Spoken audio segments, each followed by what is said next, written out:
Wow. Jean-Marc t'a écrit.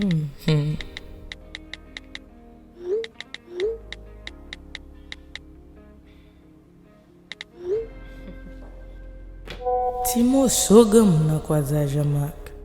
Gat figil. Aïe aïe aïe, moun yo pas qu'à vivre sans grand moun nan. Yo connaît son bullshit.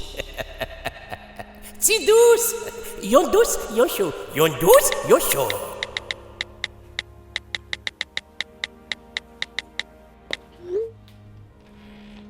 Ti ménage ça, la fait tête moi parti oui. Et m'ka même perdu madame moi.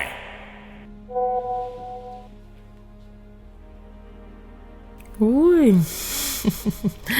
Elle a une funny ça, Jean-Marc, monsieur.